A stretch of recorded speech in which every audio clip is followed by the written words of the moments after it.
अस्सलाम वालेकुम स्टूडेंट्स, औज़ु बिल्लाहि मिनश शैतानिर रजीम, बिस्मिल्लाहिर रहीम।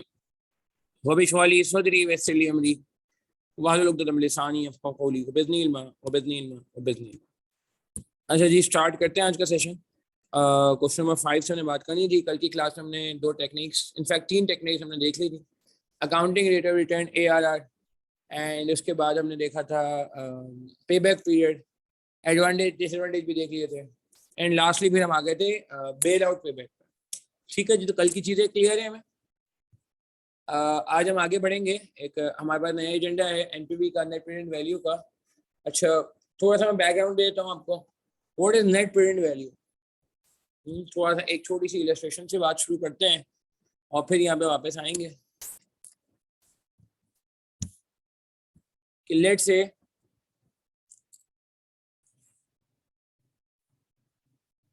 छोटी सी एग्जांपल है सिर्फ याद दिलाने के लिए, और फिर हम बाकायदा जो हमारे पास सवाल है, बहुत ही क्वालिटी क्वेश्चन है, बहुत ही ज़्यादा क्वालिटी क्वेश्चन है, इस पर हम इंशाल्लाह बात करेंगे। देखिए जी, एग्जांपल तो यूँ है।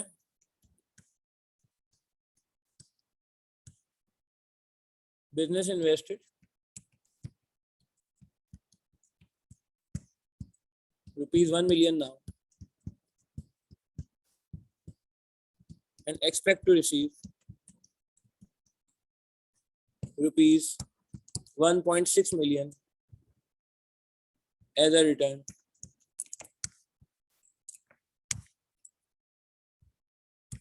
against investment after 3 years। ठीक है जी, कैलकुलेट एनपीवी। तो डिस्काउंट रेट इज 10%। जी, निकाल सकते हैं, जल्दी से बता दें। कैलकुलेटर पे कैलकुलेट कर लीजिए और मुझे बता दीजिए एनपीवी क्या आएगी। 1 मिलियन इन्होंने लगाए और इनको 3 साल बाद उसके अगेंस्ट 1.6 मिलियन मिल जाएंगे। So we all need to identify what's the net present value, what's the NPV. NPV मतलब नेट प्रेजेंट वैल्यू। सोचें आप, फिर मैं सॉल्व कराता हूँ कि जिनको याद आ रहा है वो तो सॉल्व कर लें, और जिनको याद नहीं आ रहा है उनको मैं याद दिला दूंगा। No issues. चैट के थ्रू पार्टिसिपेट करेंगे जी, कल की तरह। एसटी एकेडमी सेलेक्ट होना चाहिए चैट के लिए, ऑटोमेटिकली हो जाएगा वो।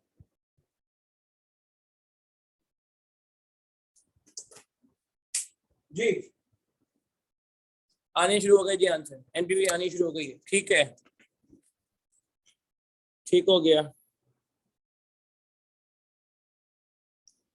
और बताएं जी, आज हम एक क्वालिटी क्वेश्चन पे जा रहे हैं। इसके बाद हम जा रहे हैं क्वालिटी क्वेश्चन पे इंशाल्लाह, बड़े सवाल। ठीक है, ज़ुएब का आंसर आ गया। फिर इसके बाद हम ये सवाल पे जाएंगे। सरफराज अहमद लिमिटेड, मगर पहले हम जरा, ठीक है, अक्सा का भी आंसर आ गया। Okay, anyone else?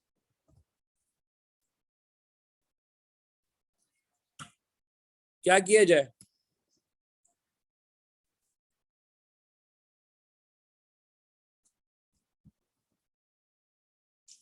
जी, कुछ आंसर आने शुरू हो गए हैं, मगर बाकी लोग के आंसर का मैं वेट कर रहा हूँ। नहीं, अभी नहीं लिखा मैंने, अभी शुरू हुई है क्लास। अच्छा, ऐसा करते हैं, एक फॉर्मेट बनाते हैं।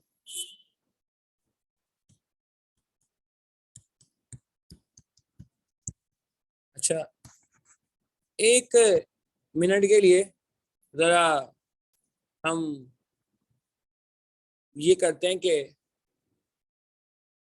What is compounding. 1 मिनट के लिए जी, तो और इसको बेसिक से लेके चलते हैं और फिर बात को आगे लेके जाएंगे। कंपाउंडिंग किसे कहते हैं? What is compounding? फिर हम इस पर वापस आते हैं।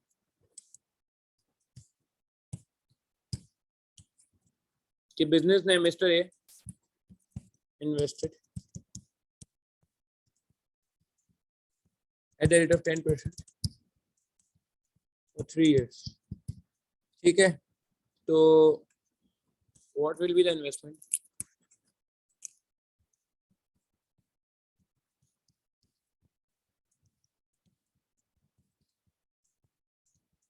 एट द एंड ऑफ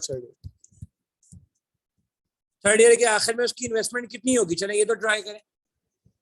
अगर 1000 रुपए लगाए उसने आज और 3 साल का अर्सा है, 10% उसको रिटर्न मिलेगा। क्या कहते हैं? 3 साल बाद उसकी वैल्यू क्या हो गई होगी?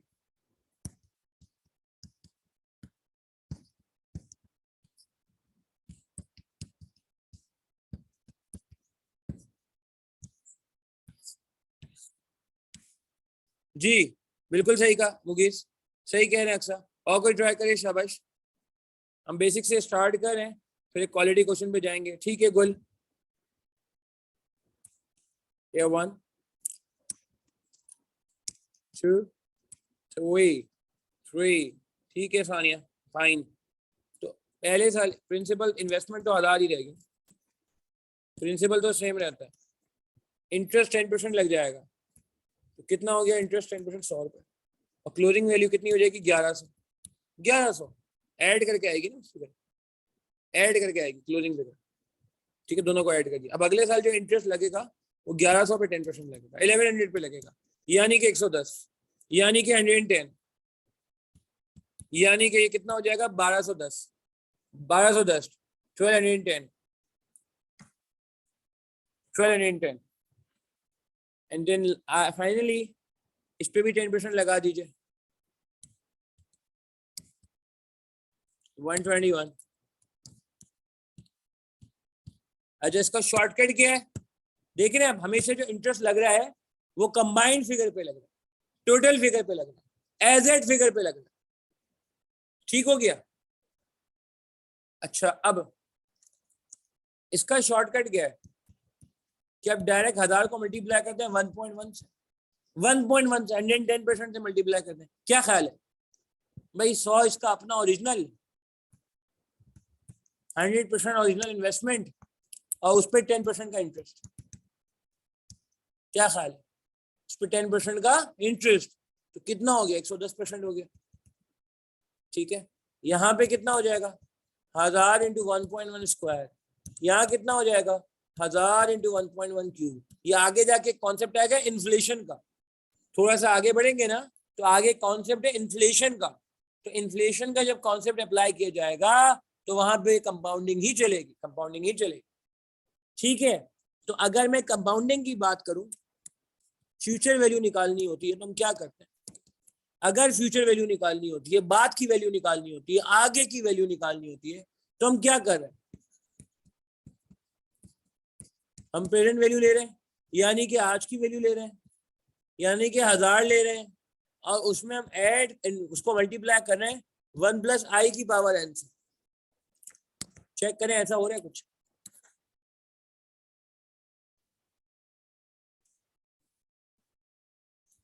चेक करें ऐसा हो रहा है कुछ? ऐसा कोई फॉर्मूला हमने कभी बचपन में पढ़ा भी होगा क्यूटी वगैरह में या अर्लियर स्टडीज में। तो फ्यूचर वैल्यू निकालनी है तो हम क्या करते हैं? ये कंपाउंडिंग,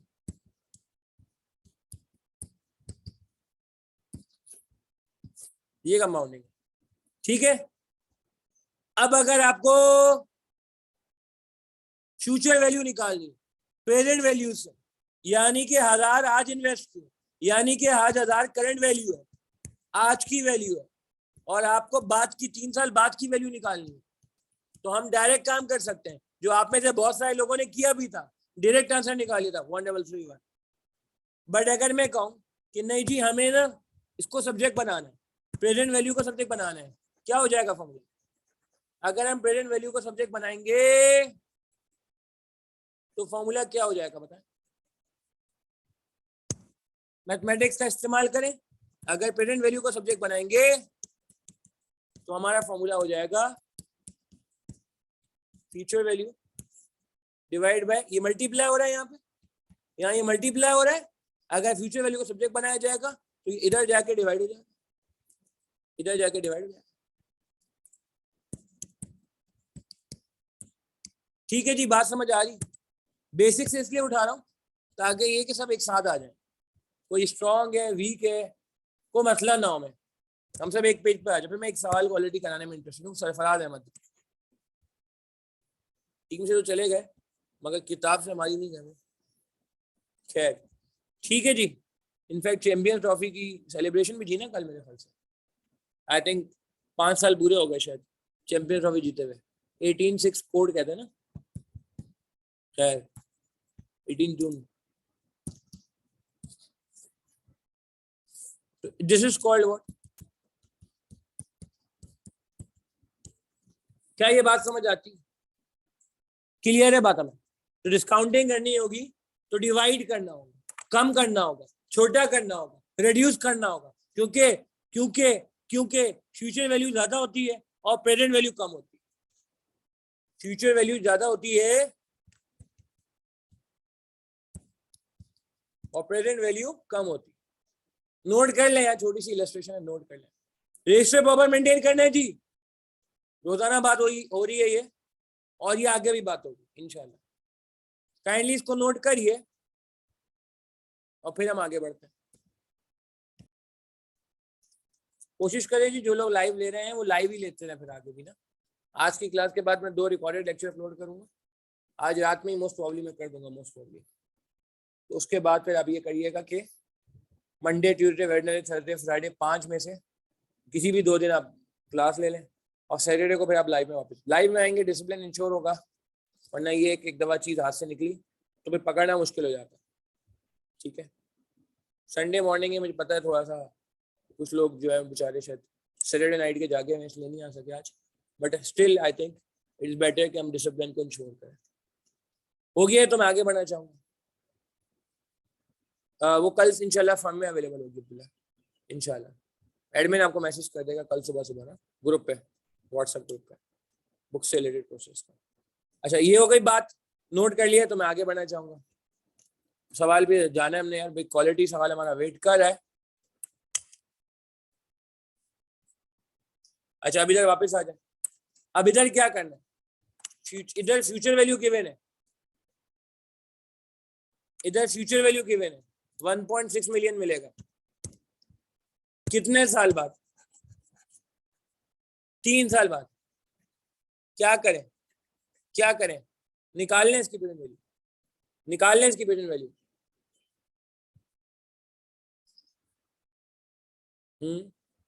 बताएं जल्दी से, शाबाश। तो कैलकुलेट कर लें प्लीज जरा, देखें। तो अगर मैं इसका फॉर्मेट बनाना चाहूँ, अच्छा पहले तो मुझे बता दें ये इन्वेस्टमेंट करनी चाहिए नहीं करनी चाहिए।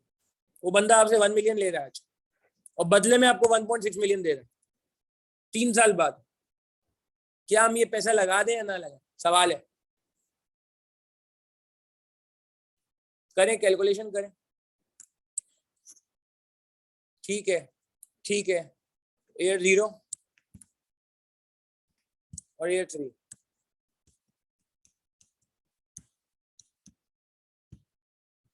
इन्वेस्टमेंट हो रही है 1 मिलियन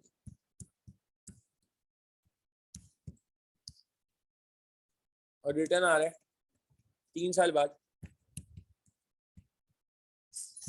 1.6 मिलियन। डिस्काउंट फैक्टर, अच्छा एक तरीका तो ये, एक तरीका ये जो मैं कर रहा हूँ। दूसरा तरीका ये कि प्रेजेंट वैल्यू, प्रेजेंट वैल्यू कितनी हो जाएगी? प्रेजेंट वैल्यू हो जाएगी फ्यूचर वैल्यू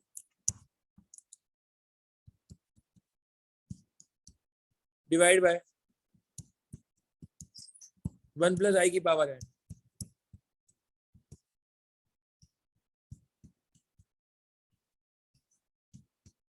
टेन % है ना रेट। देखें, हाँ ऐसे कर ले।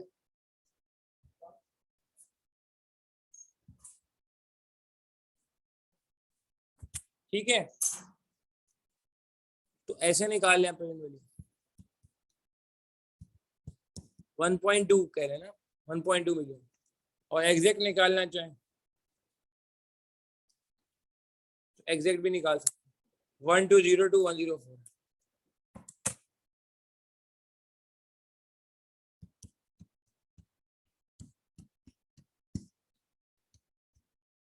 अच्छा, इसमें लेस इन्वेस्टमेंट कितने की है?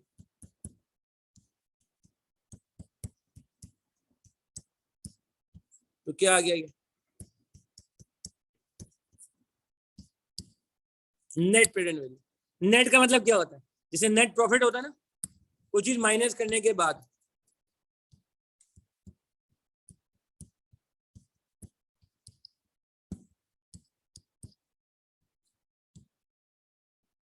अच्छा, अब यहाँ पे आता है एक तरीका तो ये, दूसरा फॉर्मेट जो हम आगे से फॉलो करेंगे, फॉर्मेट जो हम आगे से फॉलो करेंगे वो फॉर्मेट भी देख लें।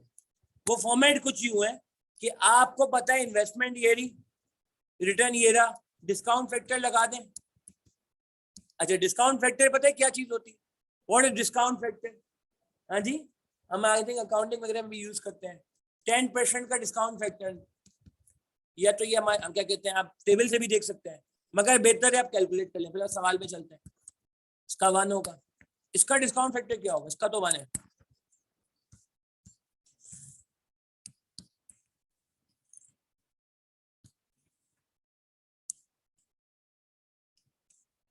जी निकाल सकते हैं कैलकुलेटर से।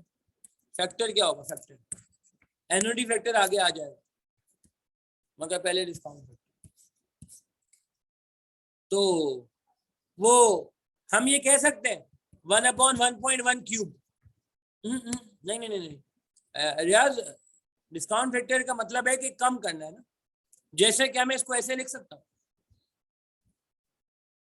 क्या मैं इसको ऐसे लिख सकता हूँ? एक oh my God, ठीक है, देखिएगा,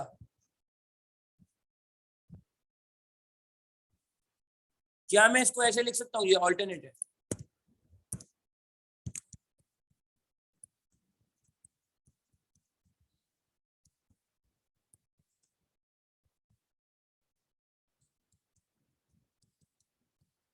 ठीक है, क्या कहते हैं मैथमेटिकली, क्या मैं ऐसे लिख सकता हूँ कि हम 16 लाख ये लिख दें और 1/1 + 0.1 की पावर 3 इसको अलग से लिख दें? सही है ना? क्या ख्याल है? तो ये जो चीज है ये कितना आएगा? ये आप देखें 0.751 आएगा इसमें।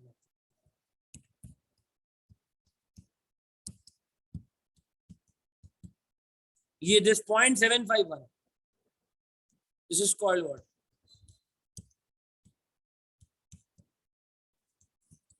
ठीक है जी, बात समझ आ रही है? अच्छा, तो this is called what? Discount factor. 10% के डिस्काउंट फैक्टर क्या होता है? 10% के तो मुझे याद है कि अगर आप ईयर 1 का निकालना चाहते हैं, ईयर 1 का डिस्काउंट फैक्टर है 1/1.1, 0.909। ईयर 2 का डिस्काउंट फैक्टर है 1/1.1 स्क्वायर, 0.826। ईयर 3 का डिस्काउंट फैक्टर है 1/1.1 की पावर 3, 0.751। ईयर 4 का डिस्काउंट फैक्टर है 1/1.1 की power 4, 0.683। And last but not the least year 5 का डिस्काउंट फैक्टर है 1/1.1 की पावर 5, 0.621।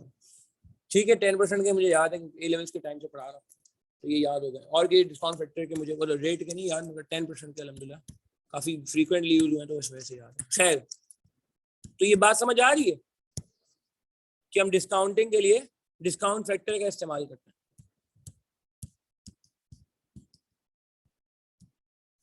ठीक है जी, मतलब अगेन आसान बातें, मगर ऑब्वियसली मैं समझता हूँ कि रिकॉल करना बनता है हमारा इनिशियल लेवल। आगे जाके इस तरह से डिटेल में बात करना पॉसिबल नहीं होगा। कौन से बनाने के लिए अभी ये बात एक ही दफा हो रही है, ताकि आगे हमें परेशानी ना हो। ठीक हो गई बात? तो इधर वापस आ जाए। 3% का डिस्काउंट रेट क्या है? 1/1.1 की पावर 3, 0.751। चले, तो कितना बना?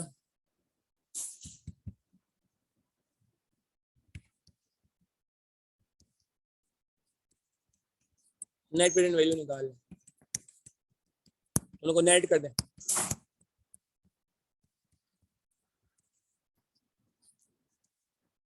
इन्वेस्ट करना चाहिए नहीं करना चाहिए? क्या इन्वेस्ट करना चाहिए इनको या नहीं करना चाहिए? क्या लगता है आप? क्यों? क्यों? क्यों करना चाहिए? क्योंकि रिटर्न पॉजिटिव, रिटर्न पॉजिटिव। अच्छा, एक दोस्त है, वो कह रहे हैं कि मैं तो पहले ही कहा था, आपने इतनी लंबी ख्वारी की सुबह सुबह, इतवार की सुबह बुला के। हमने कहा क्या, क्यों भाई, क्या क्या कहना चाह रहे हैं? उन्होंने कहा भाई ये तो मुझे पहले ही लग रहा था कि प्रोजेक्ट एक्सेप्ट होना चाहिए। हमने कहा भाई ये कैसे पता चला आपको? वो कह रहे हैं ऑब्वियस सी बात है, 1 मिलियन लगा के 1.6 मिलियन मिल रहे हैं तो फायदा ही होगा ना। तब उनको क्या समझाएंगे? भाई 1.6 मिलियन मिल रहा है, फायदा ही हो रहा है ना, चेक करने की क्या जरूरत, चेक करने की क्या जरूरत, इसका क्या जवाब देंगे? कॉन्सेप्चुअल जवाब दें इसका। दोस्त कह रहे हैं क्या फायदा हुआ, वर्किंग करने का कोई फायदा हुआ क्या? इतनी लंबी चौड़ी बातचीत कर रहे हैं भाई, एक सीधी सी बात है, 1 मिलियन में 1.6 मिल रहा है, तो कह रहे 0.6 मिलियन का फायदा हो गया, पहले से नजर आ रहा है मुझे। कॉन्सेप्चुअली क्या जवाब देंगे उसको? कॉन्सेप्चुअली ये जवाब देंगे कि प्यारे दोस्त, ये जो 1.6 मिलियन मिल रहा है ना,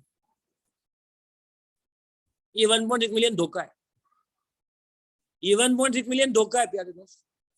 ठीक है, क्यों? क्योंकि 1.6 मिलियन मिल रहा है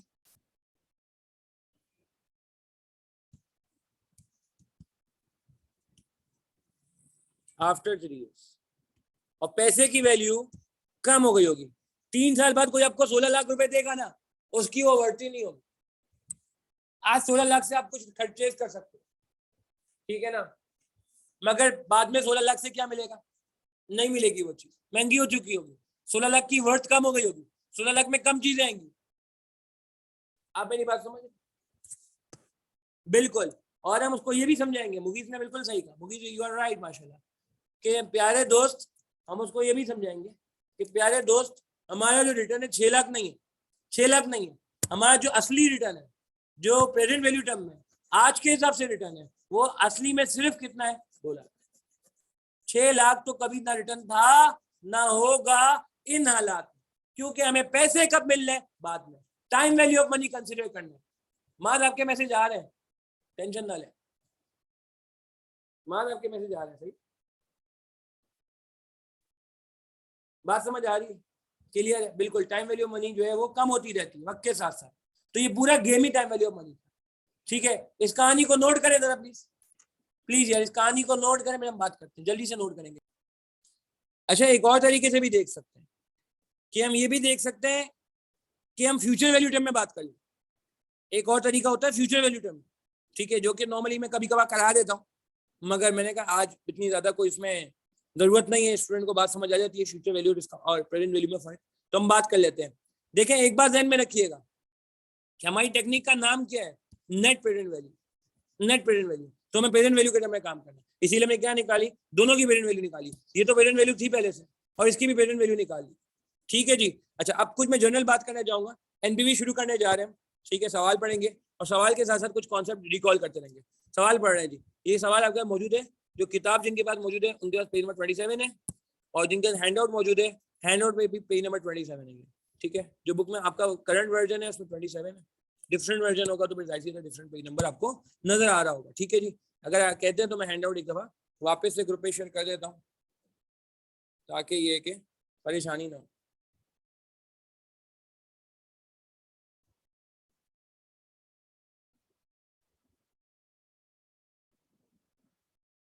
एक मिनट। अच्छा जी, सवाल पढ़ने जा रहे हैं हम। Question number 5, Sarfaraz Ahmed limited requirement पढ़ेंगे, calculate the net present value of the plant and calculate the IRR, internal rate of return of the plant. ठीक है जी, तो हम पहले जरा एनपीवी निकाल लेते हैं और फिर हम आईआरआर भी कैलकुलेट कर लेंगे। सवाल पढ़ेंगे, director of Sarfaraz Ahmed limited propose to buy plant costing 900,000 at the end of 5 years the plant will be sold for 150,000। अच्छा, पहले तो मुझे बता दें, देखें असल चीज जो है ना हमारे टॉपिक में, वो है टाइमिंग। आपको हर चीज रेलेवेंट टाइमिंग पे रिकॉर्ड करनी है, रेलेवेंट टाइम पे रिकॉर्ड करनी है, सही है। जैसा कि ये जो 9 लाख है, आप मुझे बता दें ये कौन से ईयर पे रिकॉर्ड होगा, कौन से साल रिकॉर्ड होगा? प्लांट बाय किया ऑब्वियसली स्टार्ट, यानी कि ईयर जीरो, बिल्कुल सही है। अच्छा, मगर 1.5 लाख कब रिकॉर्ड होगा? 1.5 लाख कब रिकॉर्ड होगा? बिल्कुल अब्दुल्ला, उसको ईयर जीरो बोल तो बेहतर है। अच्छा, अब एक दोस्त कह रहे हैं एक काम करते हैं, 9 लाख में से 1.5 लाख माइनस करते हैं और 7.5 लाख रिकॉर्ड कर लेते हैं। क्या ये पॉसिबल है कि हम नेटिंग कर दें? भाई 1.5 लाख भी तो मिलना ही है ना, तो डायरेक्ट आप 7.5 लाख की नेट कॉस्ट रिकॉर्ड कर दो। क्या मसला है इसमें? तो मसला है क्या? ऑब्वियसली बहुत बड़ा मसला है, टाइमिंग आउट हो जाएगी। ये 150 मिलेगा 5 साल बाद, जिस वक्त पैसे की वैल्यू कम हो गई होगी। बिल्कुल सही का जवाब, वेरी नाइस। अब ये छोटी सी मिसाल है, मगर क्या है कि बड़े बड़े सवालों में, 20-20 मार्क के सवालों में भी, वहां पे मैं इन बातों का ख्याल करना। दिल चाहेगा नेट कर दें, मगर पूछना पड़ेगा, अपने आप से पूछना पड़ेगा, क्या मैं वाकई नेट कर सकता? हाँ, अगर सेम ईयर है तो कर दें। सेम ईयर में किया है आई कैप ने कुछ जगह में, मगर मगर वहां नेट करने की जरूरत नहीं। अब बात समझ रहे हैं? ठीक है जी।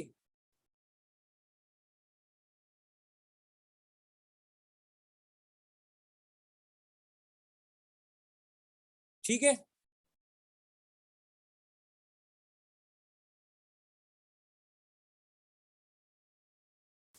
तो एक तो ये बात हो गई।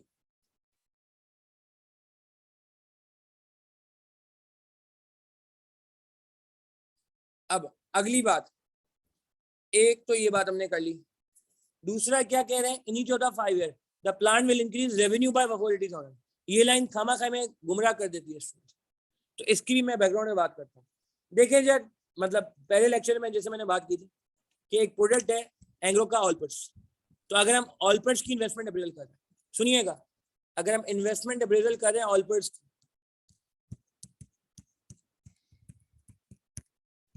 तो मेरा एक सवाल है, हमें ये देखना पड़ेगा कि रेवेन्यू कितना है।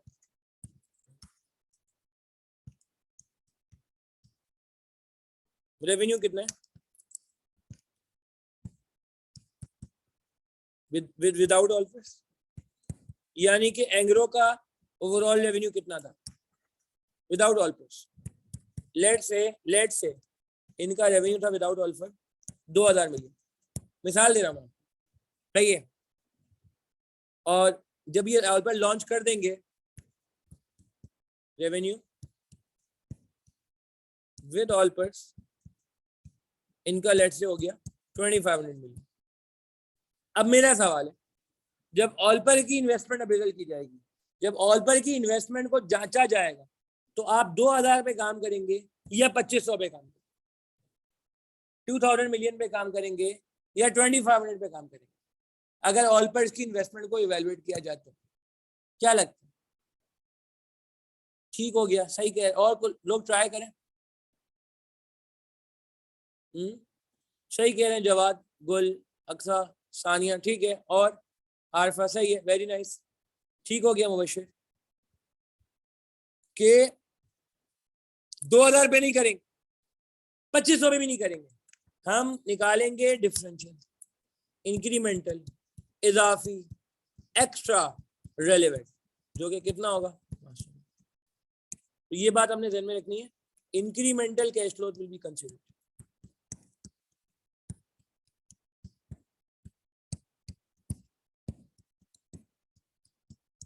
Incremental cash flow will be considered in investment. Logic है ना इसकी, क्या लॉजिक है? 2000 तो पहले ही आया था, क्या तीर मारा, अगर 2500 हो गया तो 2500 में 2000 तो ऑलरेडी था। ठीक है जी, तो हमें किस पे काम करना है? एडिशनल पे काम करना है, इंक्रीमेंटल पे काम करना है, इजाफी पे काम करना है।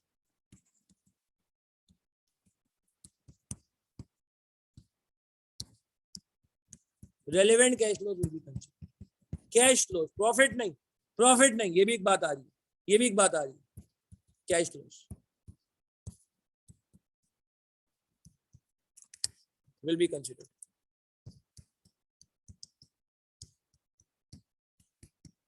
ठीक हो गई बात, समझ आ रही? इसको नोट करें तो प्लीज, ये भी एक छोटी समरी बना लें साथ। तो जो सवाल हम करने जा रहे हैं इसमें डेप्रिसिएशन का कॉन्सेप्ट है, आगे जाके वर्किंग कैपिटल का कॉन्सेप्ट है, टैक्सेशन का कॉन्सेप्ट है, सही है।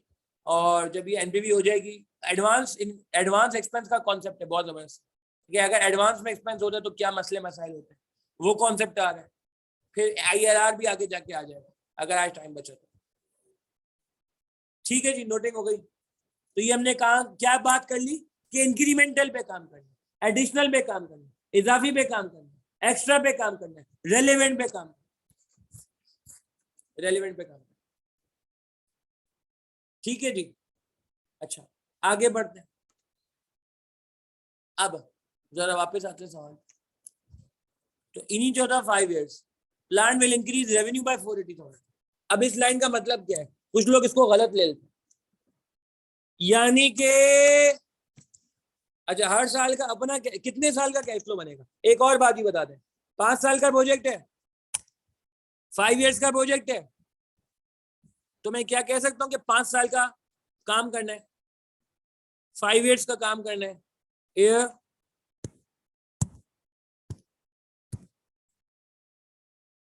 1 2 3 4 5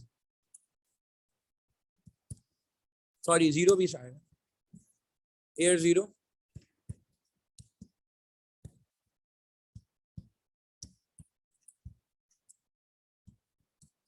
ठीक है। अच्छा अब इसका मतलब ये हुआ कि एयर 0 का अपना कॉलम है, एयर 1 का अपना कॉलम है, एयर 2 का अपना कॉलम है, एयर 3 का अपना कॉलम, एयर 4 का अपना कॉलम है, और एयर 5 का अपना कॉलम। ठीक है ना, एग्री करेंगे।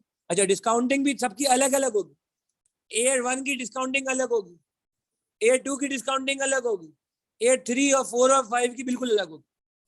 अब मेरा एक सवाल है, एयर 1 में रेवेन्यू कितना रिकॉर्ड करेंगे, एयर वन में रिकॉर्ड करेंगे रेवेन्यू 480,000। हमारी नॉर्मल अजम्पशन होती है, मैं जनरल बातें आपको याद दिलाता रहूंगा सवाल के थ्रू, कि cash flow arise at the end of the year, all cash flow are assumed to have been arised at the end of the year। कितना रेवेन्यू रिकॉर्ड कर लिया हमने, 480। अच्छा एयर 2 में कितना रिकॉर्ड करें, एयर 2 में कितना रेवेन्यू रिकॉर्ड करेंगे, 960, 480 प्लस 480। ऐसा कुछ स्टूडेंट्स के ध्यान में आता है कि जी 960 कर दिया जाए, क्या कहते हैं, पार्टिसिपेट करें जरा प्लीज देखें।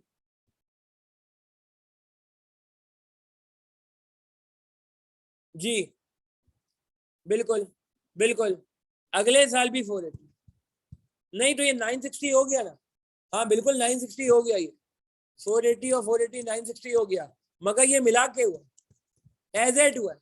सुनिएगा ये बहुत इंपॉर्टेंट पॉइंट है, ये टोटल हुआ है मिला के, दोनों सालों का मिला के 480 480 960। मगर हम जब यहाँ बात करते हैं, ये ओनली फर्स्ट ईयर होता है, ये ओनली सेकेंड ईयर होता है, सेकेंड, दूसरा साल। ये बैलेंस शीट नहीं है जो एजेड बने, ये बैलेंस शीट नहीं है, ये सेकेंड ईयर का है, ये फर्स्ट ईयर का कॉलम है, ये सेकेंड ईयर का कॉलम है। तो दूसरे साल का कितना है, मजीद 480, मजीद 480, या 960 लिखेंगे क्राइम हो जाएगा, गलत हो जाएगा, रॉन्ग हो जाएगा, कॉन्सेप्चुअल ब्लेंडर हो जाएगा। वो बोलेगा भाई 960 में से 480 तो ऑलरेडी आ गया ना, वापस 480 क्यों ला रहे हो, पुराना वाला, हाँ नया वाला 480 ले आओ। ठीक है जी। और लॉजिक क्या है, इंक्रीमेंटल पे काम करना, एडिशनल पे काम करना, इजाफी पे काम करना, एक्स्ट्रा पे काम करना। तो इन्होंने हमारे लिए एक अच्छा काम कर दिया, खुद ही एडिशनल निकाल के दे दिया, खुद ही इजाफी निकाल के दे दिया, जो हमें ऑल्बर वाली एग्जांपल में माइनस करके निकालना था 500, इन्होंने डायरेक्टली निकाल के दे दिया। क्या ये बात समझ आ रही? ठीक है जी।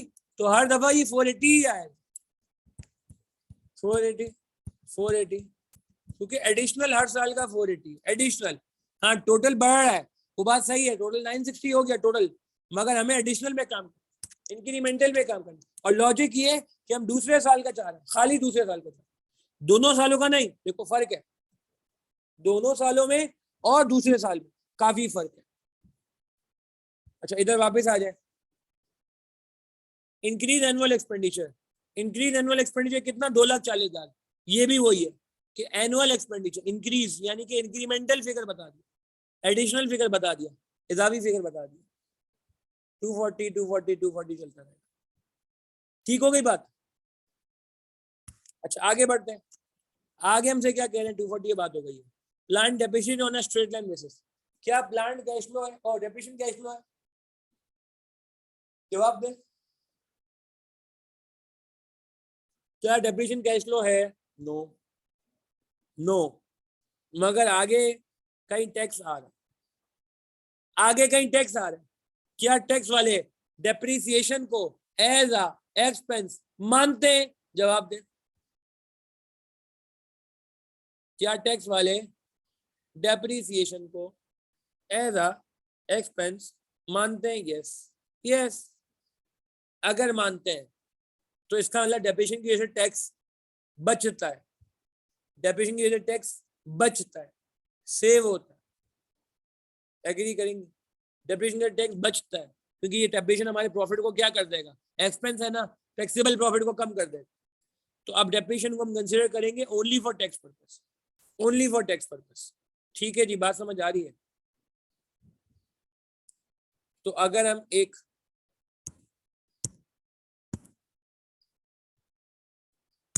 समरी टाइप की बना लें,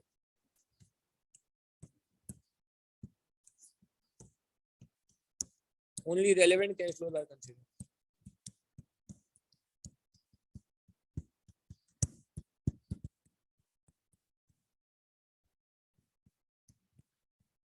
एनपीवी के लिए समरी बन रही है। ठीक है जी, ओनली रेलेवेंट और incremental cash flows are considered.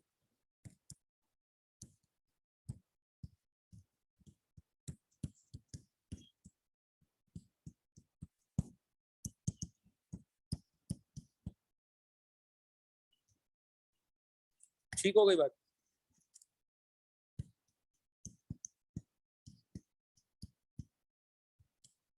Number two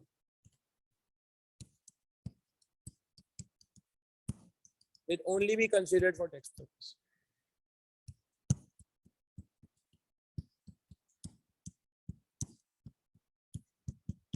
And will be ignored.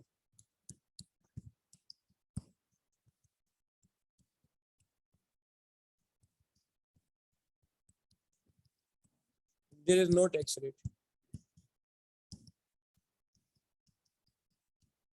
अगर क्वेश्चन में टैक्स रेट नहीं है तो आप इग्नोर कर देंगे, एग्री करेंगे? Depreciation will only be considered for tax purpose and will be ignored if there is no tax rate in the question. अगर सवाल में टैक्स रेट नहीं है तो इसका मतलब सवाल में टैक्स नहीं है, और अगर सवाल में टैक्स नहीं है तो डेप्रिसिएशन को लिफ्ट कराने की जरूरत नहीं, डेप्रिसिएशन को कैटर करने की जरूरत नहीं, डेप्रिसिएशन को कंसीडर करने की जरूरत नहीं। एग्री करते हैं? नोट करें।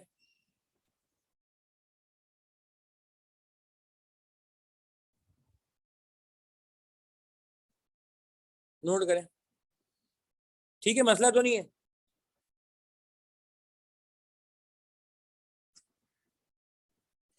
अच्छा, और भी हम लिखेंगे, समरी को जानदार बनाते रहेंगे।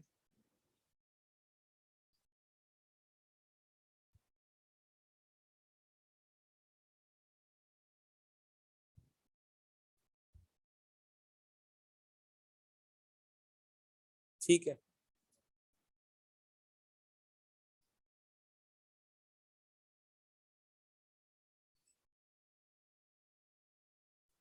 अच्छा आगे चलते हैं।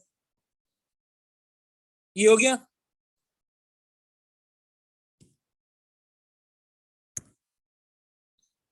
अच्छा आगे क्या कह रहे हैं?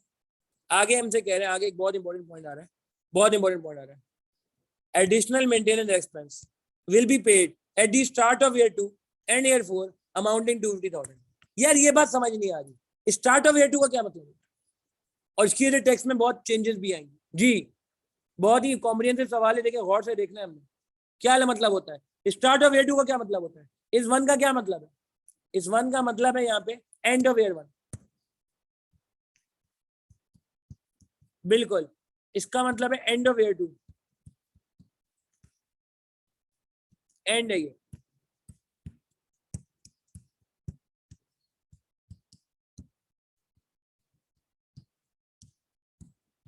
End of year 3, end of year 4, ये सब एंड है। अब ये क्या कह रहे हैं हमसे? ये हमसे कह रहे हैं start of year 2। Start of year 2 क्या हो जाएगा?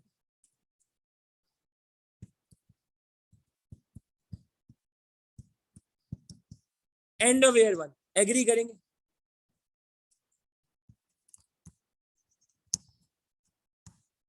End of year 1,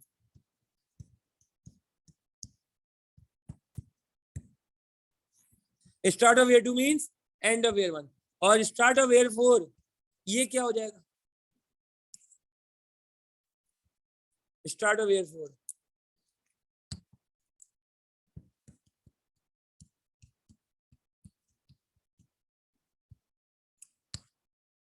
end of year 2 3,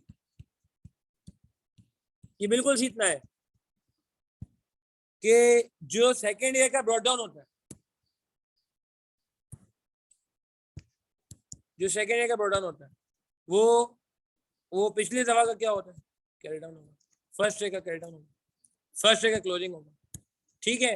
अच्छा, मगर टैक्स पे जब हम आएंगे तो इसकी वजह से फर्क पड़ेगा, क्या फर्क पड़ेगा बताता हूँ, जब टैक्स पे आएंगे तो फर्क पड़ेगा, तो डिटेल बात होगी, इंपॉर्टेंट कॉन्सेप्ट है, कुछ जगह में आया हुआ भी है, बीएफडी के सवालों में भी आया है और कैब के सवालों में भी आया है। अच्छा आगे चलते हैं, Sarfaraz Ahmed limited will require an increase in working capital of 40,000. Tax rate is 30% and will be paid at the end of same year. The weighted average cost of capital of discount Sarfaraz Ahmed Limited is 7%. NPV का rate discount rate हमारा 7% है. Calculate the NPV of the plant. चलिए start करते हैं. अच्छा देखिए, जब सवाल में टैक्स आएगा तो थोड़ा अलर्ट होना होगा. जब सवाल में टैक्स आएगा तो हमारा स्टार्टिंग पॉइंट, वैसे तो सबसे पहला जो कैश फ्लो मुझे नजर आया था वो ये 9 लाख नजर आया, आउटफ्लो नजर आया, और फिर 1.5 लाख नजर आया. मगर चूंकि सवाल में टैक्स है तो we will start from taxable cash flow. अगर सवाल में टैक्स होगा ये एक साथ ही समरी नोट कर लेंगे, काम करेंगे. वी विल स्टार्ट फ्रॉम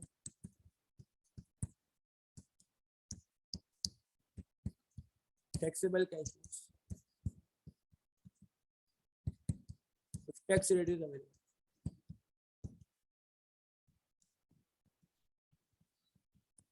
ठीक है, अगर टैक्स रेट अवेलेबल है तो आप बेहतर कहे टैक्सेबल फिगर से स्टार्ट करें. तो 900,000 तो balance sheet item, PNL item नहीं है, इनकम आइटम नहीं है. 1.5 लाख जो है वो अगेन पीएनएल आइटम नहीं है, तो इसको छोड़ दें. रेवेन्यू से स्टार्ट करेंगे. रेवेन्यू से तो रेवेन्यू हमने लिख दिया 480,000. को मसला तो नहीं है, रेवेन्यू हमने पहले से लिख दिया.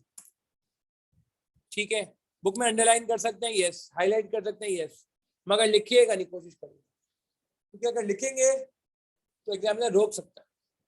इवन तो कुछ बच्चे चला लेते हैं छोटा मोटा लिखा हुआ, मगर बेहतर है कि यार आप सिर्फ अंडरलाइन और हाईलाइटिंग तक महदूद रखें उसको, सही रहेगा. अच्छा तो मैं क्या कह रहा था जी, तो रेवेन्यू लिख लिया. अब एक्सपेंडिचर लिख दीजिए 2,40,000. 2,40,000 का एक्सपेंडिचर लिख दीजिए. एडिशनल आता है, ये बात हमें पता है.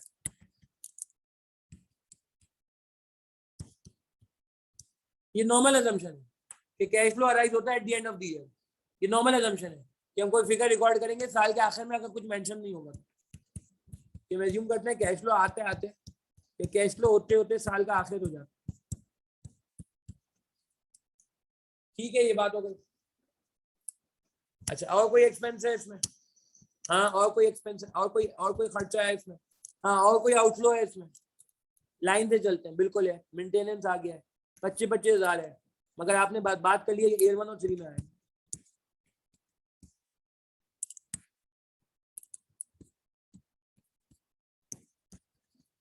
ईयर 1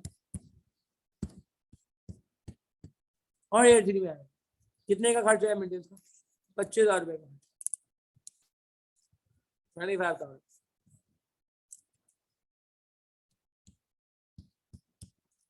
जी छोटा सवाल है, मगर इसमें एक दो बातें बड़ी इंपॉर्टेंट है कॉन्सेप्चुअली स्ट्रॉन्ग करने के लिए. और कुछ है इसमें?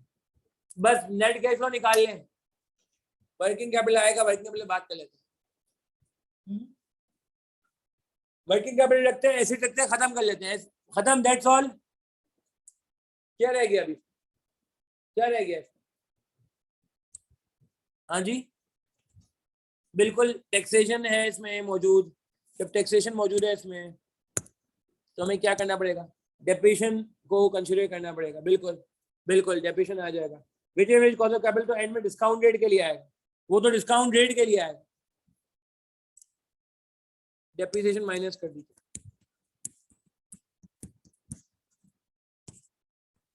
कितनी डेप्रिसिएशन है?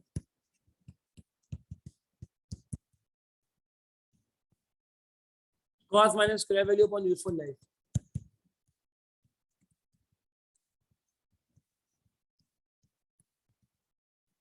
यही होता है।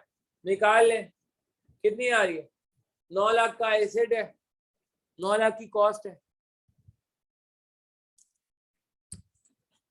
जी, कैलकुलेट कर ले।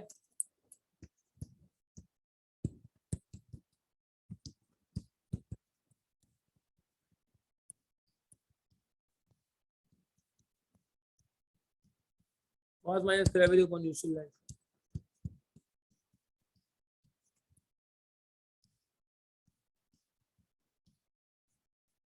ठीक है जी, 1.5 लाख।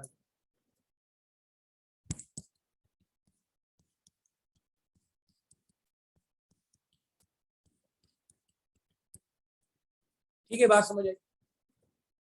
डेप्रिसिएशन कितनी आ गई, 1.5 लाख। नहीं, डेप्रिसिएशन तो कैश फ्लो नहीं है, फिर क्यों आया है? ओ भाई, टैक्स पर्पस के लिए है। अभी देखें। अच्छा, फिर इसके बाद क्या आ जाएगा? वैसे प्रॉफिट आ जाएगा, प्रॉफिट आ जाएगा। फिर अब टैक्स निकाल लेंगे, प्रॉफिट निकालेंगे, कितना आ रहा है? अभी ट्विस्ट आएगा कहानी, ट्विस्ट आएगा। कितना आ रहा है चेक करिए, 90 है यहाँ, 65, 65। टैक्स का रेट कितना है जी? टैक्स का रेट कितना है? टैक्स का रेट है 30%, 30%। अभी डेप्रिसिएशन एड बैक अभी नहीं होगा ना, अभी तो बात करते हैं जरा, पहले टैक्स तो आ जाए, पर्पस तो अचीव हो जाए। अगर अभी से एड बैक कर दिया तो बेकार हो जाए, सही है ना? अच्छा, मगर टैक्स ऐसे नहीं आएगा। आप 30% लगाएं, 30% लगाएं, टैक्स कितना आ रहा है? 19.5 is not a tax. Wrong, wrong. 19.5 गलत है जी, 19.5 टैक्स नहीं है, नहीं है, नहीं है। क्यों? अच्छा, अब एक कॉन्सेप्ट समझ लो, अब एक कॉन्सेप्ट समझ लो, समरी में नोट करेंगे इस समझ, मगर पहले समझ ले। नहीं नहीं, स्क्रैप नहीं ऐड होता ना, स्क्रैप कोई वो थोड़ी है इनकम। स्क्रैप की तो एंट्री बनती है डिस्पोजल अकाउंट क्रेडिट और कैश डेबिट, सही है ना? अब बड़ा इंपॉर्टेंट कॉन्सेप्ट सुन लें। एक सवाल है, आपने एक रूल सुने कभी बचपन में? एक रूल सुन, एक रूल सुनिएगा, एक रूल सुने आपने बचपन में? अगर 3 साल तक, टैक्सेशन के अंदर बात करें, अगर 3 साल तक आपने पे नहीं किया कोई टैक्सेबल एक्सपेंस, तो टैक्स वाला एड बैक कर देता है। कहीं जिंदगी में आपने ये रूल सुना है कभी कि 3 साल तक अगर आपने पेमेंट नहीं की तो आपका एक्सपेंस एड बैक हो जाता है? कितने लोगों ने ये चीज सुनी है, मुझे याद करके बताएं। क्या ये बात सुनी है आपने? ये जिंदगी में पहली बार सुनी है? टैक्सेशन के पेपर में कहीं हमने पढ़ी है? सुनिए, माशाल्लाह, वेरी गुड।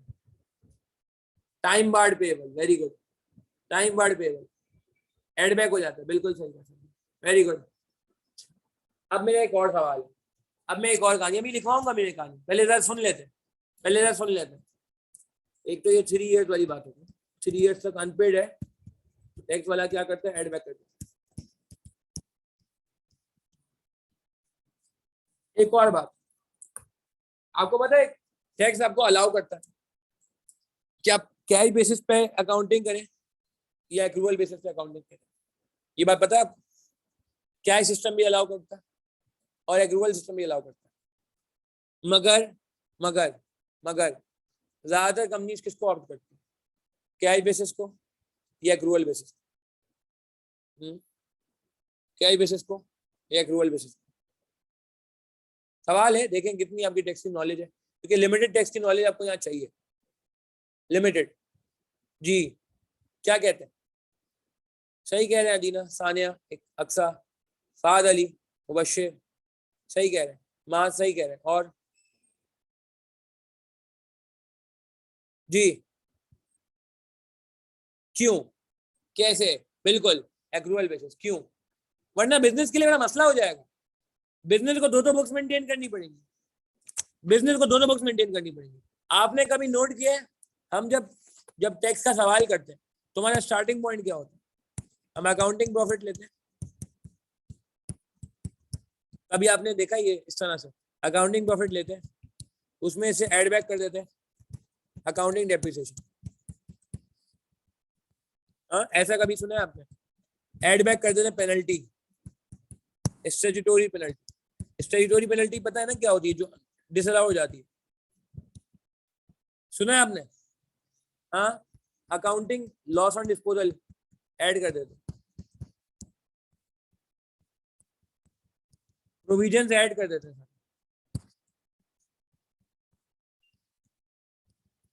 हाँ भाई, फिर लेस क्या करते हैं? Tax depreciation.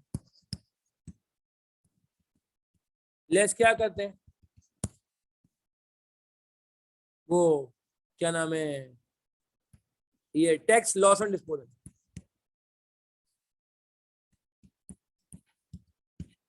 इवन तो मैं टैक्स नहीं पढ़ा रहा, ना मेरा अभी कोई टैक्स पढ़ाने का ज्यादा है, मगर ये बात समझ आ रही है आपको? आपने एक चीज गौर की कि हमने स्टार्ट कहां से किया? स्टार्ट कहां से किया?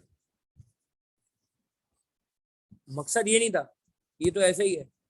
हमने स्टार्ट कहां से किया? प्रॉफिट से किया या कैश फ्लो से किया? प्रॉफिट किस बेसिस पे कैलकुलेट होता है? प्रॉफिट किस बेसिस पे कैलकुलेट होता है? क्योंकि ये बात जो मैं अगली करूंगा ना, वो इतनी आसानी से हजम नहीं होती स्टूडेंट।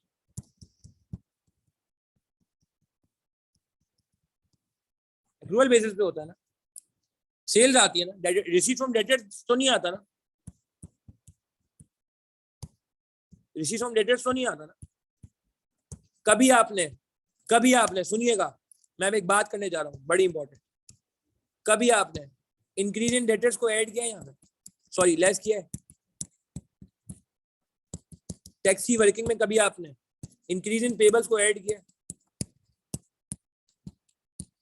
हाँ, ये दो एडजस्टमेंट कहाँ करते हो आप? ये दो एडजस्टमेंट कहाँ करते हो आप? जब आपको कैश फ्लो बनाना होता है, जब आपको एक्रूवल से कैश पे जाना होता है, जब आपको कैश फ्लो स्टेटमेंट बनाना होता है। मैं बहुत डिटेल में बात इसलिए कर रहा हूँ क्योंकि रत्ती बराबर भी मैं नहीं चाहता डाउट पे, रत्ती बराबर भी, सही है ना, एक पैसे का भी डाउट नहीं रहना चाहिए जो मैं अगली बात करने जा रहा हूँ। ठीक है, तो कैश फ्लो स्टेटमेंट का पर्पस क्या होता है?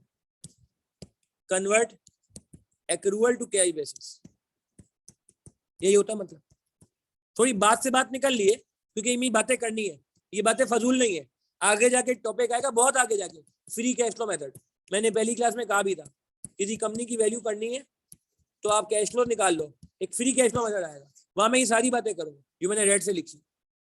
फ्री कैश फ्लो मेथड बहुत आगे जाके आएगा, अभी नहीं, मगर हल्का फुल्का ऐसे ही टीजर दे रहा हूँ ताकि परेशानी ना। अच्छा, अब मैं वापस आता हूँ। तो टैक्स वाले हमें किस पे अलाउ करते हैं? टैक्स वाले किस पे अलाउ करते हैं? टैक्स वालों का सिस्टम है,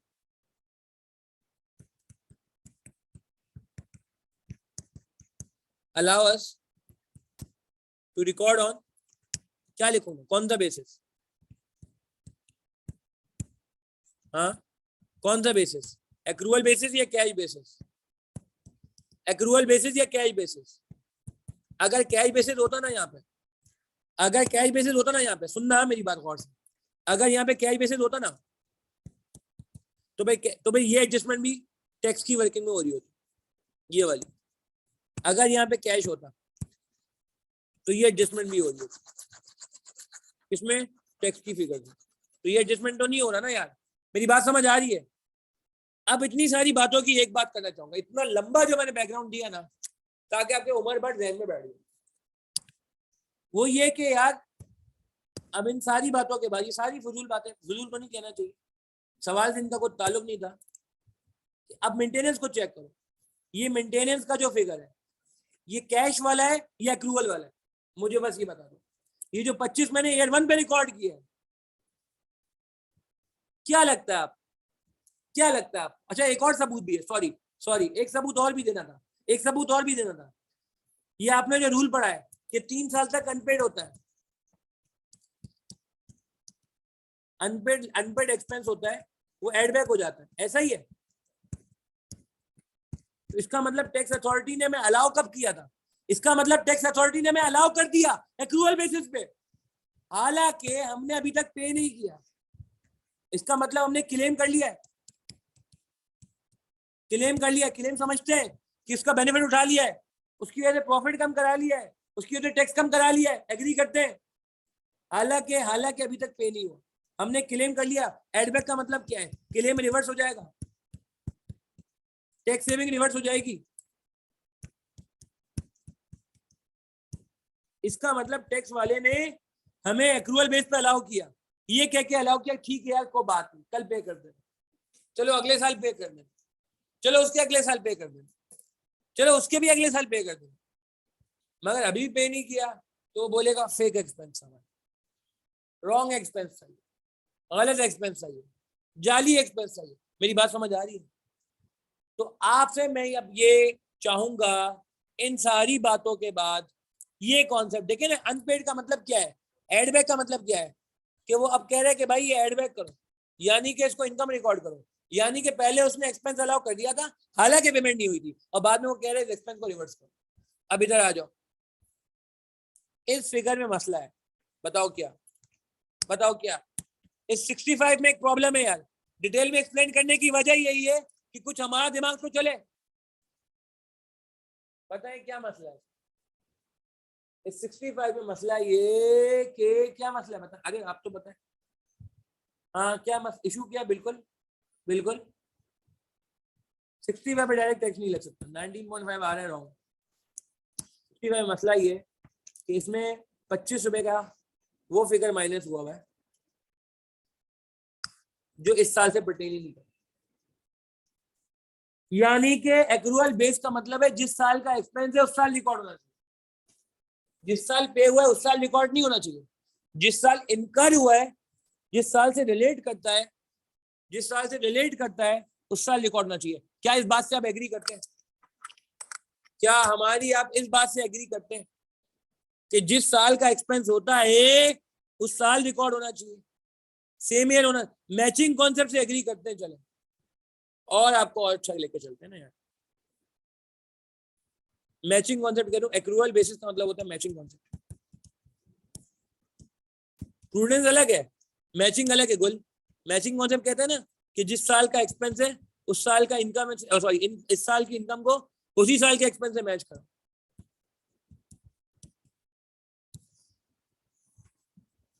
ठीक है, बात समझ आ रही है?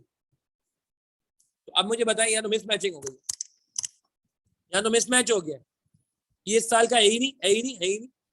हमने गलत रिकॉर्ड नहीं किया, हमने सही रिकॉर्ड किया, क्योंकि हमें तो कैश फ्लो पे काम करना, हमें तो डिस्काउंटिंग कैश फ्लो पे करनी है, हमने गलत रिकॉर्ड नहीं किया। मगर मसला ये कि ये टैक्स नहीं है, इस पर टैक्स नहीं लगेगा। अब क्या करें, अब एक अलग वर्किंग करनी पड़ेगी, अब एक अलग वर्किंग करनी पड़ेगी। कौन सी वर्किंग करनी पड़ेगी, ये ले लो, एक अलग वर्किंग करनी पड़ेगी।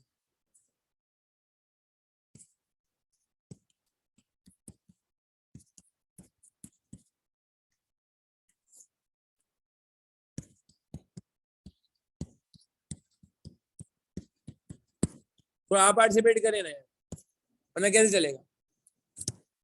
तो ये जो प्रॉफिट आया हमारा,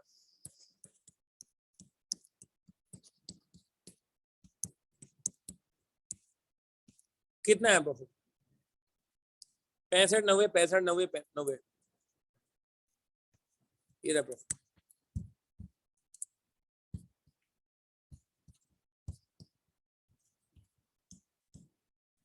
ठीक है, ये आ गया प्रॉफिट। अब इसमें एडजस्टमेंट बताने क्या करें, क्या करें, इस 25 का क्या करें, ऐड करें या लेस करें, और क्यों, क्यों,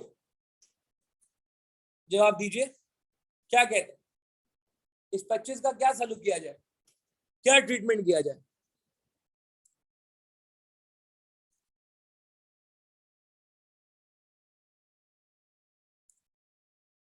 जी जी, सही कह रहे हैं माज, सही कह रहे हैं अक्सा, और कोई ट्राई करे। क्यों, क्यों, क्योंकि ये साल का एक्सपेंस है ही नहीं, क्योंकि ये एक्रूअल बेसिस के हिसाब से है ही नहीं, क्योंकि ये इस साल की मैचिंग है ही नहीं, क्योंकि ये इस साल से परटेन करता है ही नहीं, ये तो अगले साल का था। तो ऐड नहीं, ऐड बैक। टैक्स वाले क्या करते हैं, ऐड बैक। क्या ऐड बैक करते हैं, प्रीपेड मेंटेनेंस, प्रीपेड मेंटेनेंस। सही है ना, वेरी गुड, सही कह रहे हैं, सही कह रहे हैं सारे। गुल सही कह रहे हैं, सही कह रहे हैं। मेंटेनेंस कितना? अच्छा अच्छा, तो क्या ये लेस ही नहीं होगा कभी? क्या इसका क्लेम कभी मिलेगा नहीं? क्लेम समझते हैं? क्या इसका बेनिफिट कभी मिलेगा नहीं? क्या ये कभी पीनल में जाएगा? नहीं जाएगा, टैक्स पीनल में जाएगा। कब कब कब? जब जिस साल का एक्सपेंस।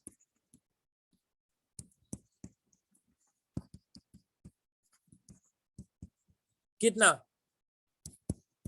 कब? जिस ईयर इनकर होगा, वेरी गुड, जिस साल इस्तेमाल होगा। एक्रूअल कॉन्सेप्ट ये कहता है। नहीं सर, हजम नहीं हो रही बात, सर हजम नहीं हो रही बात। हमने तो ये सुना है कि जो पेमेंट नहीं होती है तो एक्सपेंस रिकॉर्ड नहीं होता। अब मैं आपको एक एग्जांपल और देता हूँ, चले हजम नहीं हो रही तो मैं एक एग्जांपल और, मतलब मैं अपनी तरफ से ही सारे डायलॉग बोले। अगर बैंक, आपको पता है बैंक जब कोई जगह प्रेमिसेस में लेता है, सीरियसली आप जाके देखिएगा, बैंक्स हो गए और आजकल तो तालीमी इदारे भी, जब एक कोई जगह रेंट पे लेते ना तो वहां का इकट्ठा 5 सालों का रेंट पे करते। सीरियसली क्यों? क्यों? क्योंकि इतनी हैवी इन्वेस्टमेंट होती है बैंक की, इतने काउंटर बनाने पड़ते हैं, ब्रांच पे इतना खर्चा होता है। अगर 1 साल बाद लैंडलॉर्ड बोले नहीं जी आप जाए, फिर क्या होगा? सारी इन्वेस्टमेंट दरी की दरी रह जाएगी, नुकसान हो जाएगा, लॉस हो जाएगा। अब आप मुझे बताएं, अगर 5 साल का रेंट किसी ने पे कर दिया और आप कहते हैं भाई पेमेंट पे एक्सपेंस रिकॉर्ड टैक्स पीएल में आना चाहिए, तो क्या 5 साल का एक्सपेंस टैक्स वाले अलाउ कर देंगे इकट्ठा? हाँ, 5 साल का एक्सपेंस टैक्स वाले अलाउ कर देंगे? कभी भी नहीं। टैक्स वाले बोलेंगे क्या कर रहे हैं, अगले साल जिस साल है उस साल लेके इनकर हो रहा है, उस साल पीरियड में लाएगा, बाकी को मसला नहीं है। तो बिल्कुल सीधा, इस तरह 5 साल का एक्सपेंस इकट्ठा नहीं हो सकता रिकॉर्ड पीनल में, टैक्स पीनल में, क्योंकि वो पे नहीं हुआ, ओ सॉरी, क्योंकि वो उस साल का पर्टेन नहीं करता, सारा का सारा उस साल से पर्टेन नहीं करता, कुछ अगले साल से पर्टेन करता है। यहाँ भी ऐसा ही, ठीक है। अच्छा, और कोई एडजस्टमेंट होगा क्या? बस, हाँ बताइए, जवाब दीजिए, और कोई एडजस्टमेंट है या बस खत्म? आगे भी था ना कोई मेंटेनेंस का मसला, 831, हाँ, ये भी किससे पर्टेन करता है? ये भी किससे पर्टेन करता है? 25 रुपए एडबैक कर दें एयरफोर्स, ठीक है। चले, अब आप टैक्स निकालें, एयरफोर्स से पर्टेन करता है, अब आप टैक्स निकालें।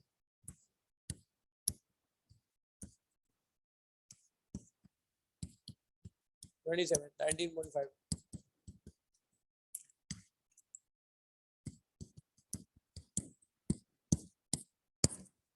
ठीक है जी, बात समझ आई?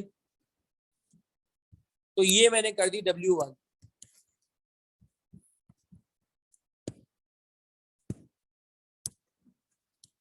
W1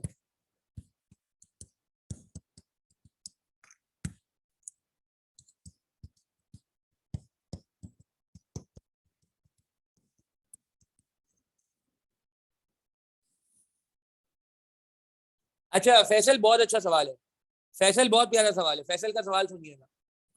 फैसल ने कहा है जी, as per tax law company can follow cash base of accounting.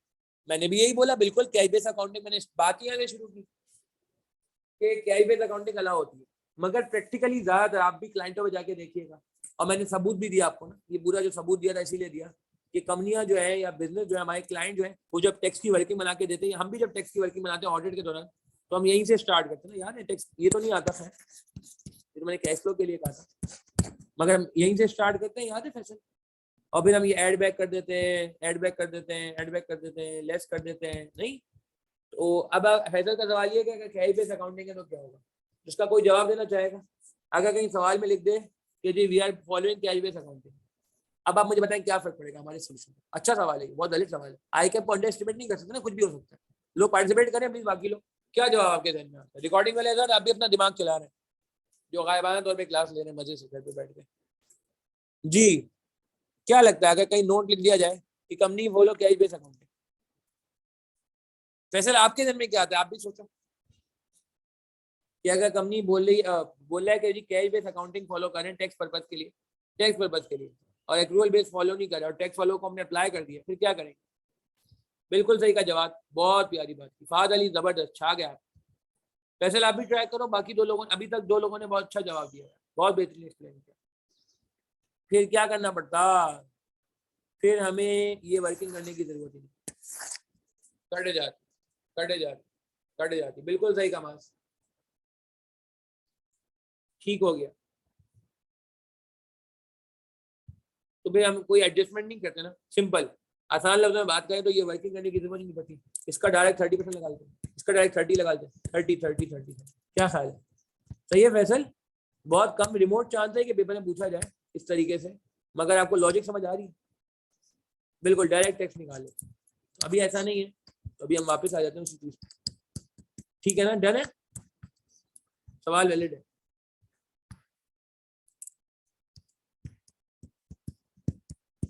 Sorry,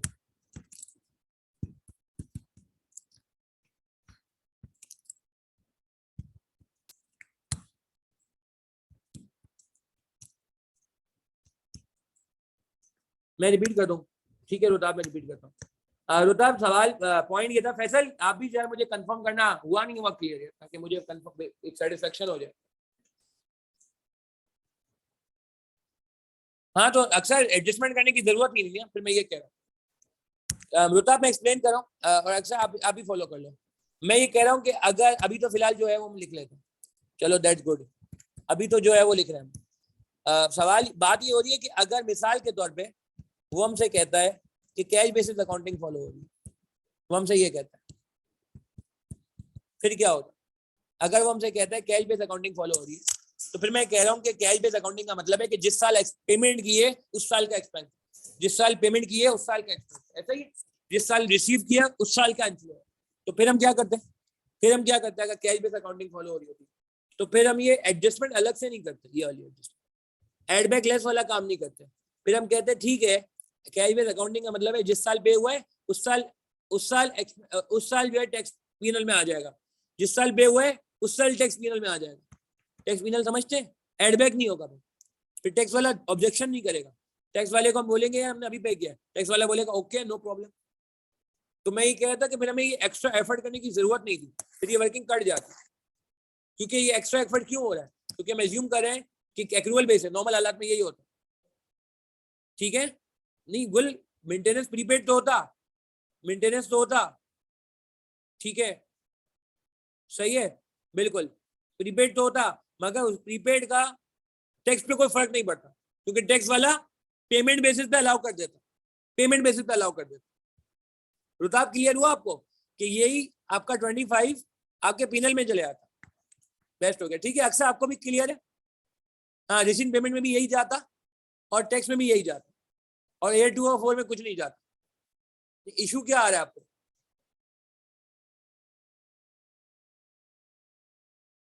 नहीं तो रिसीन पेमेंट अकाउंट में क्यों एडजस्टमेंट करेंगे? रिसीन पेमेंट अकाउंट में तो एयर 1 और 3 में ही आएगा ना। रिसीन पेमेंट अकाउंट तो रिसीट पे रिकॉर्ड होता है। नहीं नहीं नहीं, अच्छा वो ओके, ठीक है, मगर अगेन हमारी वर्किंग में तो कोई फर्क नहीं पड़ता ना, क्योंकि हम रिसीट पेमेंट अकाउंट तो नहीं बना रहे।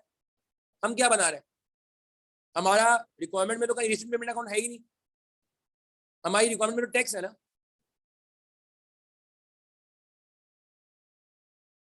देखिए इसको हम ऐसे कहेंगे कि हमारे बीएफडी में ना कुछ जनरल बातें हैं, हम अकाउंटिंग पर्सपेक्टिव में नहीं सोचेंगे।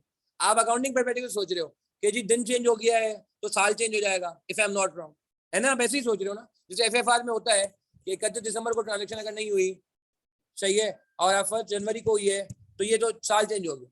बीएफडी में ऐसा नहीं है, बीएफडी में 31 दिसंबर का मतलब 1 जनवरी, 1 जनवरी है। 31 दिसंबर 2020 का मतलब है 1 जनवरी 2021, एक ही माना जाता है बीएफडी में, क्योंकि बीएफडी में हिसाब किताब नहीं है सालों का, डेली बेस पे रिकॉर्डिंग नहीं है। अकाउंटिंग में हर डे की एंट्री है, एडजस्टिंग नॉन एडजस्टिंग इवेंट है, पूरा ट्रीटमेंट चेंज हो जाता है कि एडजस्टिंग है तो कुछ और है, और अगर नॉन एडजस्टिंग है तो कुछ और है। मगर बीएफडी में क्या है कि आपका ये दोनों इंटरचेंजेबल है, ठीक है ना, इसलिए मैं कह रहा हूँ कि आप जो है ना उसको सेम ट्रीट करोगे, ठीक है, क्लियर है? Accounting perspective it's fine, but in BFD I think we shouldn't be taking into account this जिसे कहते हैं ना difference of 1 day। ठीक हो गया, अच्छा जी। चलें, बेस्ट हो गया। अच्छा अब आगे बढ़ते हैं जी। तो टैक्स आ गया। अच्छा अब क्या करें भाई, अब क्या करें? अब फौरन एक काम करना पड़ेगा, फौरन, बगैर टाइम जाए किए, बगैर टाइम जाए किए, बगैर कोई नेक्स्ट काम किए, फौरन से पहले एड बैक कर दें डेप्रिसिएशन। बिल्कुल बिल्कुल, एड बैक कर दें डेप्रिसिएशन। बिल्कुल। कितना?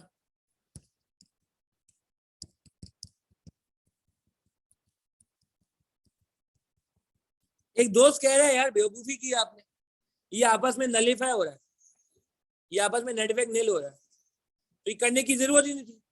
ऊपर माइनस हो रहा है, नीचे प्लस हो रहा है, ऊपर माइनस हो रहा है, नीचे प्लस हो रहा है, और सेम अमाउंट से, ये करने की जरूरत क्या थी? क्या जवाब देंगे उसको? क्या जवाब देंगे उसको आप? वो कह रहे हैं यार आपने टाइम जाया कर दिया हमारा, ऊपर भी माइनस कर रहे हैं, नीचे प्लस कर रहे हैं। तो हम उसको ये समझाएंगे, प्यारे दोस्त, प्यारे दोस्त, अगर हम ऊपर माइनस नहीं करते तो हमारी टैक्स की वर्किंग बिगड़ जाती। बिल्कुल, टैक्स वाला हमें अलाउ कर रहा है, एक्सपेंस अलाउ कर रहा है, तो इसीलिए हमने उसका बेनिफिट अवेल करने के लिए माइनस किया, माइनस किया, माइनस किया, और बाद में क्या कर दिया? एड बैक कर दिया। एड बैक क्यों कर दिया? क्योंकि हमें, क्यों किया add back?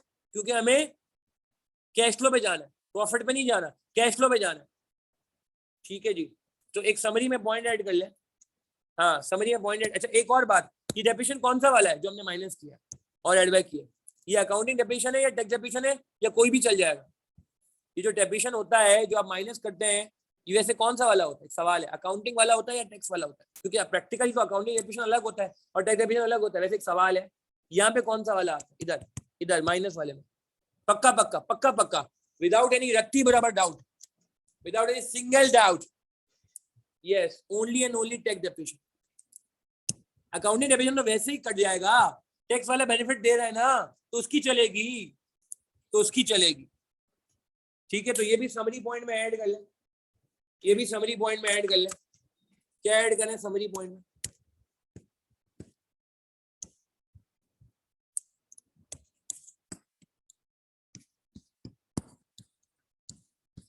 Only tax depreciation will be considered.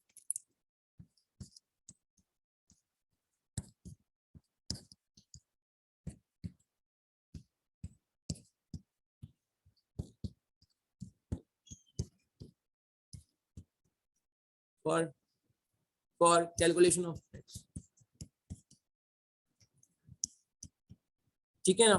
बिल्कुल, that is ignore accounting depreciation.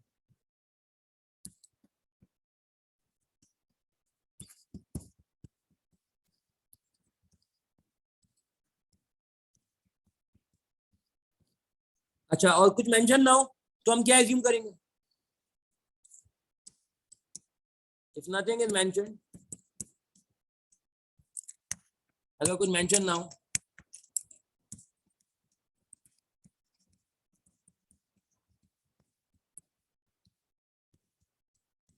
Then accounting depreciation is equal to tax depreciation. तो सवाल में डेप्रिसिएशन दी हुई है,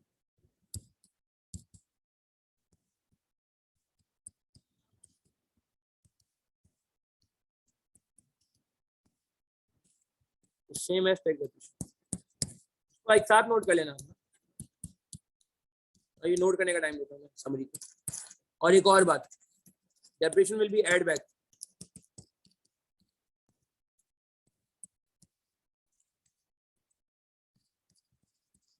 will be added back, मैं रीड भी कर दूंगा।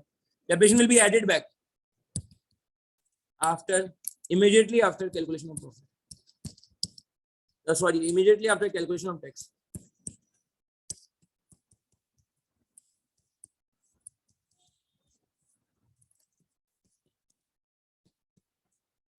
ठीक है जी, टैक्स की फिगर आ गई।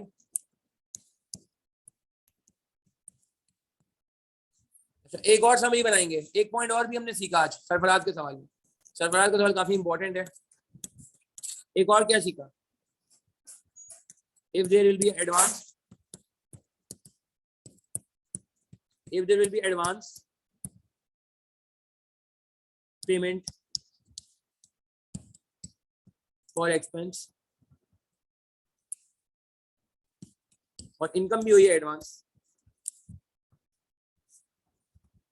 ये तो एडवांस एक्सपेंस है, जिसे प्रीपेड कहते हैं, प्रीपेड एक्सपेंस कहते हैं।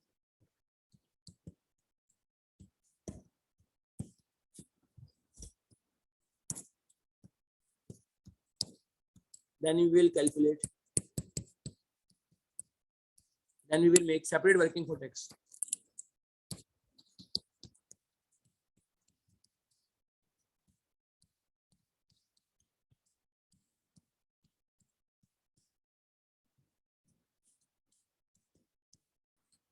ठीक है जी, बात समझ आ रही है? Are we clear in this point? Okay, fine. Depreciation से रिलेटेड कुछ बातें कर दी, एडवांस आएगा तो कैसे डील करना है उस पर बात कर ली, टैक्सेबल कैश फ्लो से स्टार्ट करना है, छोटी छोटी बातें देखें। मैं आपको बताऊं सीरियसली, हमारे सेशंस का पर्पस कभी भी ये नहीं होगा किसी क्वेश्चन का सोल्यूशन सिर्फ आपको बना के दे दिया जाए। सोल्यूशन बनाना मकसद नहीं है, सोल्यूशन तो किताब में भी है बहुत सारी चीजों का, सोल्यूशन तो किताब में भी है बहुत सारी चीजों का, अप्रोच, बारीकियां, कॉन्सेप्ट्स, और फिर मैं एज्यूम करूंगा ये सारे कॉन्सेप्ट अगले सवालों में जब अप्लाई करने का टाइम आएगा तो वहां पे आप आसानी से अप्लाई करेंगे, क्योंकि यहाँ बहुत डिटेल बात हो चुकी है। सही है ना? क्योंकि हर पिछली चीज आगे कनेक्ट होती जाएगी, आप देखेंगे ऐड होती जाएगी, ऐड ऑन होती जाएगी। तो मैं एक काम करता हूँ आपको, यहाँ पे ना एक काम करते हैं छोटा सा, यहाँ पे एक काम करें, इसको नोट करें और फिर हम छोटा सा एक ब्रेक कर लेते हैं 5 मिनट का, ताकि एक अच्छा यार थोड़ा एफिशिएंसी लेवल बढ़ जाए। आप इतने में मैं ये कर लें मेरे लिए कि यार ये समरी नोट कर लें, और उसी के साथ साथ हम 3-4 मिनट का ना उसके बाद ब्रेक भी कर लेते हैं। क्या ख्याल है? ठीक है ना? ताकि ये कि और फिर आके वर्किंग कैपिटल रह जाएगा हमारा, वर्किंग कैपिटल का ट्रीटमेंट देखना है और डिस्काउंटिंग रह जाएगी। ठीक है, आईआरआर देखेंगे, आज टाइम मिलेगा तो करेंगे, वरना आईआरआर आपको नेक्स्ट लेक्चर में मिल जाएगा। तो आप इसको नोट कर लो, मैं रीड कर रहा हूँ सारी चीज़ों को, इनको नोट कर लें, 3-4 मिनट रुक जाते हैं, पानी वानी पी लेते हैं, और फिर उसके बाद जो है वो रिमेनिंग पार्ट सवाल का करेंगे। सवाल बहुत अच्छा था, छोटा सवाल था, मगर बहुत सारे कॉन्सेप्ट इसमें जो है हमारे अल्हम्दुलिल्लाह रिफ्रेश होगा। इवन तो ये सारी बातें शायद कैफ में आपने की है, मगर मैं रिस्क नहीं ले सकता आपके साथ। हो सकता है कोई कॉन्सेप्ट क्लियर ना हो, रटा लग गया हो, तो रटा वटा तो लगाना ही नहीं ना। बीएफडी में रटा नहीं, ये मैं पहले दिन से बता रहा हूँ, बीएफडी में रटा नहीं, कॉन्सेप्ट है, पूरे कॉन्सेप्ट की दुकान है और उस कॉन्सेप्ट की प्रैक्टिस है। खैर, तो मैं रीड कर लेता हूँ। ओनली रेलेवेंट और incremental cash flows are considered. Number 2, depreciation will only be considered for tax purpose and will be ignored if there is no tax rate in the question. Third, we will start with tax from taxable cash flows if tax rate is available. 4, only tax depreciation will be considered for calculation of tax, that is ignore accounting depreciation. Tax depreciation को consider करेंगे, accounting को ignore कर देंगे. Number 5, if nothing is mentioned then accounting depreciation in the question is same as tax depreciation. ठीक है, हम assume करेंगे कि ये is assumed to be same as, assumed to be same.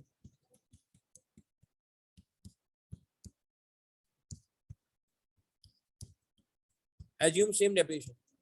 Depreciation will be added back immediately after calculation of tax figure.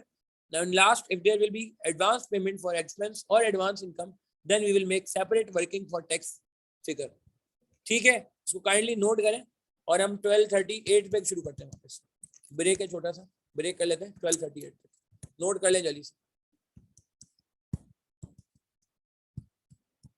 ठीक है, और फिर रिमेनिंग पार्ट सवाल हमारे क्लास का जो रिमेनिंग पार्ट है वो भी इंशाल्लाह कंप्लीट करेंगे। कोई क्वेरी वगैरह हो तो पूछ ले यार, इतने में कोई आपके जहन में कोई सवाल है, कंफ्यूजन है, कोई प्रॉब्लम है इन सारे पॉइंट से रिलेटेड या जनरल, तो पूछ लें।